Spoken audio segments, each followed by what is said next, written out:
Hello students, मैं इस video में कक्षा 10वीं वाले विद्यार्थियों को गणित सब्जेक्ट के बी सेट के प्रश्नों का उत्तर बताने वाला हूं। तो मिला लेना आप लोगों ने कितना सही बनाया है। और आप लोगों का प्रश्न जो है वो बहुत ही सरल आया था ना। तो मेरे हिसाब से आप लोगों का जो पूरा प्रश्न पत्र है बहुत ही सरल और बहुत ही आसानी से बना होगा।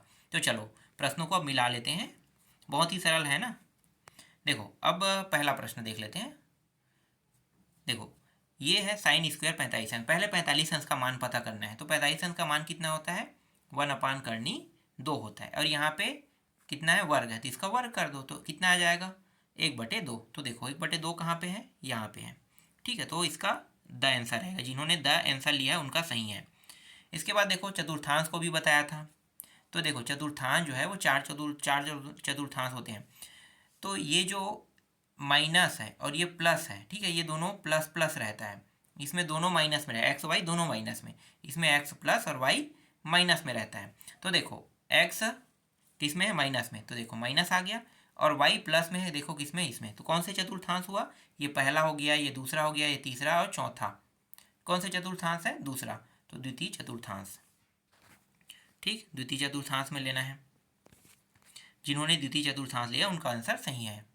तीसरा देखो, क्यू एक्स बराबर 2x² माइनस 3x प्लस 5। तो क्यू यहाँ पे जीरो, तो मतलब जीरो रखना है एक्स की जगह। तो ये तो पूरा जीरो हो जाएगा। यहाँ भी एक्स की जगह में जीरो है तो ये भी जीरो है। बचा क्या? सिर्फ 5। तो उत्तर क्या आ जाएगा? 5 आ जाएगा। जिन्होंने 5 लिया है उनका आंसर सही है। इसके बाद देखो चौथा, द्विघात समीकरण के अधिकतम मूल होते हैं। द्विघात समीकरण के अगर दो घात है तो उसके कितने मूल हो सकते हैं? सिर्फ दो। दो से ज़्यादा नहीं हो सकता है। शंकु का आधार होता है। तो शंकु का आधार, शंकु कैसे दिखाई देता है? ऐसा, और नीचे गोल रहता है, टोपी जैसा रहता है ना। तो यही आधार है, नीचे वाले हिस्से को आधार बोलते हैं। तो आधार कैसा है? गोल है ना। तो गोलाकार। जिन लोगों ने गोलाकार लिया है, नहीं गोलाकार नहीं, सॉरी वृत्ताकार। वृत्त जैसा रहता है ना। गोलाकार हम लोग गोल नहीं कहेंगे, उसे वृत्त बोलेंगे, वृत्ताकार। ठीक है, तो गोलाकार मत लेना, यहाँ पे वृत्ताकार लेना, क्योंकि वृत्त जैसा रहता है। इसके बाद रिक्त स्थानों की पूर्ति देख लेते हैं। देखो पहला प्रश्न, उस जीवा को जो वृत्त के केंद्र से होकर जाती है वृत्त का खाली स्थान कहलाता है। वृत्त कैसे दिखाई देता है? ऐसा है ना। और ये केंद्र बिंदु है। अब यहाँ से पूरा रेखा इस तरीके से ले जाएंगे तो इसको क्या कहते हैं? व्यास कहते हैं ना। व्यास, आधा को त्रिज्या और पूरे को व्यास, तो व्यास आ जाएगा, है ना। व्याज नहीं है, व्यास है। ठीक है, व्यास। जिन लोगों ने व्यास लिया उनका आंसर सही है। दूसरा प्रश्न देखो, ये वाला, 1 - sin² 90 अंश माइनस थीटा। तो सबसे पहले क्या होगा? ये जो 90 अंश माइनस थीटा है ये चेंज हो जाएगा किसमें? कॉस में, कॉस स्क्वायर थीटा। और ये जो 1 प्लस कॉस स्क्वायर थीटा है इसका मान होता है साइन वर्ग थीटा। तो उत्तर क्या आ जाएगा? यहाँ पे ये जो खाली स्थान इसमें साइन स्क्वायर थीटा। ठीक है, साइन स्क्वायर थीटा इसका आंसर है। जिन्होंने भी साइन स्क्वायर थीटा लिया उनका आंसर सही है। देखो चक्री चतुर्भुज वाले से प्रश्न आया है। तो चक्री चतुर्भुज के सम्मुख कोण दो कोण है ना। तो एक कोण का मान यहाँ पे दिया है, ध्यान देना। एक कोण का मान कितना दिया है? 105 अंश। दूसरा कोण को बी रखते हैं और इन दोनों के दोनों कोणों का योग कितना होता है? 180 अंश। अब बी का मान निकाल लो। तो बी का मान कैसे निकालेंगे? इसको उस पर ले जाएंगे, यहाँ पे घटा देंगे, उस पर जाकर घटेगा। तो कितना आ जाएगा? 85।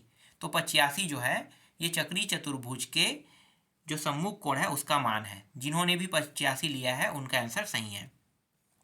अब यहाँ पे अगला देखो, शिक्षा उपकर खाली स्थान की राशि पर लगाया जाता है। हमेशा देय राशि पर लगाया जाता है। ठीक है, देय आयकर का हो या देय राशि का हो। तो यहाँ पे मैं देय आयकर लिख देता हूँ। पांचवा, यदि किसी रैखिक समीकरण निकाय का अद्वितीय हल होता है तब खाली स्थान रेखाएं होती हैं। देखो ये एक ग्राफ है ना। और एक रेखा ऐसे, दूसरा रेखा ऐसे। तो ये क्या कर रहा है? प्रतिच्छेद कर रहा है। तो यहाँ पे क्या आएगा? प्रतिच्छेदी। ठीक है, प्रतिच्छेदी रेखाएं। रेखाएं कैसी होगी? प्रतिच्छेदी होगी।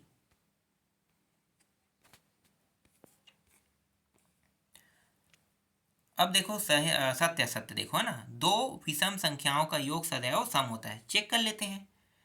3 का वर्ग करो, 3 तिया कितना हो गया? 9। तो देखो दो विषम संख्या है, 3 3 वर्ग कर रहे हैं। तो दो विषम संख्याओं का वर्ग का योग क्या होता है? सदैव सम होता है। सदैव विषम, एक मिनट, दो विषम संख्याओं का योग, विषम संख्याओं का योग। देखो एक मिनट ये गलत हो रहा है। दो विषम संख्या, एक मैं 3 ले लेता हूँ और एक 5 ले लेता हूँ। 5 3 कितना हो गया? 8। तो क्या ये विषम हो रहा है? नहीं, ये असत्य है। ऐसी देख लो, दोनों विषम संख्या है, कभी भी दोनों विषम संख्याओं को जोड़ोगे तो हमेशा क्या आएगा? सम संख्या आएगा, इसलिए ये असत्य है। किसी समकोण त्रिभुज के कर्ण सबसे बड़ी भुजा होती है, ये एकदम सही है, ये सत्य है ना। सबसे बड़ा भुजा कर्ण ही होता है। तीसरा, सावधि जमा खाता में आवर्ती जमा खाता की तुलना कम ब्याज मिलता है, ये गलत है। सावधि जमा खाता और आवर्ती जमा खाता दोनों में बराबर ब्याज मिलता है, जिसे हम एफडी और आरडी कहते हैं। आरडी और एफडी में बस इतना ही अंतर है कि एफडी में आप पूरे जितने साल तक पैसा रखना है, जैसे 2 साल 3 साल, एक बार में डाल दोगे। जैसे 1 लाख डालना है तो 3 साल के लिए मैंने 1 लाख डाल दिया, या 2 साल के लिए, या 1 साल के लिए। लेकिन आवर्ती में क्या होता है, वही 1 लाख को मैं कट कट के डालूंगा, 8,000 महीना या 5,000 महीना करके हर महीना जमा करते जाऊंगा इस 1 लाख को। तो ब्याज जो है वो दोनों में सेम रहता है ना। तो दोनों में सेम रहता है, लेकिन यहाँ पे क्या है, कम कहते हैं, इसलिए ये क्या होगा? असत्य। अगला देखो, चौथा क्या है? एक्स अक्ष और वाई अक्ष परस्पर लंबवत होते हैं, एकदम सही है। ये एक्स अक्ष है, ये वाई अक्ष है, देखो एक दूसरे के लंबवत है, तो ये कथन क्या होगा? सत्य। यदि ए अनुपात बी अनुपात सी हो तो बी तृतीयानुपाती कहते हैं, गलत है। तृतीयानुपाती भैया ये है, सी होगा, तो ये असत्य है। मध्यानुपाती कहता तो मैं सत्य लेता, लेकिन ये मध्यानुपाती ना लेके क्या ले रहा है? तृतीयानुपाती, इसलिए ये असत्य है। अब देख लेते हैं 2-2 नंबर के प्रश्न। तुम लोगों का जो 2-2 नंबर के प्रश्न कैसा था देखते हैं। तो देखो, बहुपद दिया हुआ है, योगफल है, गुणनफल है। भैया इतना सरल सरल प्रश्न है यार, क्या बताएं।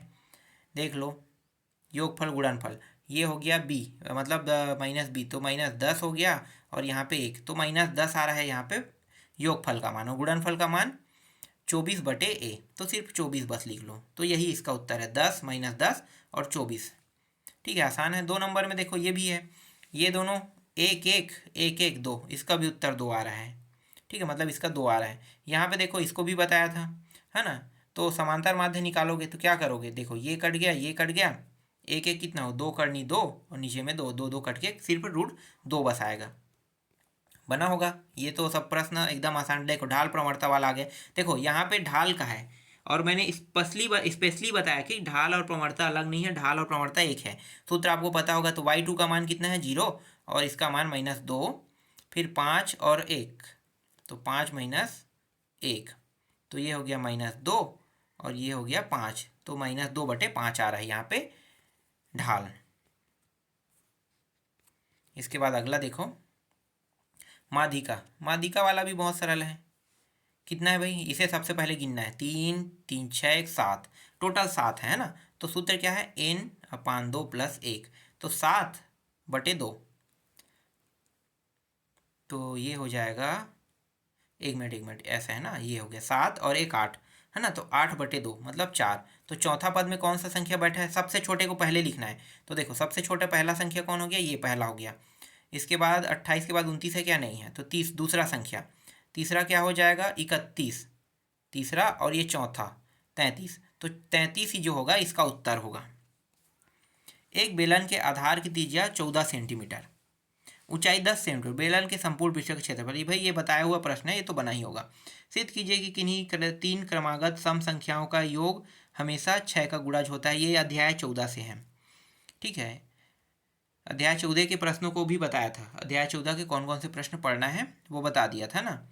हालांकि यहाँ पे थोड़ा सा बदल के दिया है, जैसे कि मैंने आपको बताया था कि हल कर 8 या 6 से बताया ही था मैं, मुझे याद नहीं आ रहा है, लंबा टाइम हो गया ना।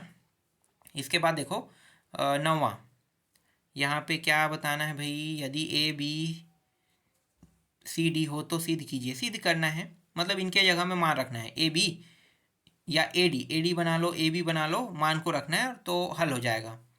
ठीक है, ज़्यादा बड़ा नहीं है, ये ऐसे प्रश्न को तो बनाया नहीं है, लेकिन ये थोड़ा नया लग रहा है। ठीक है, एक आध प्रश्न ऐसा है जो ना फंसा हो, लेकिन बाकी सारे प्रश्न फंसा है। वर्ग समीकरण बनाइए जिनके मूल ये भी फंसा है ना। एक आध 2 प्रश्न नया है, मतलब 75 में कह सकते हो, यहाँ पे 75 में कह सकते हो। तो टोटल जो है आपका 70 तक के तो आ ही जाएगा, 72 73 भी आपका आ रहा है यहाँ पे। तो अच्छा बना है समझो पेपर।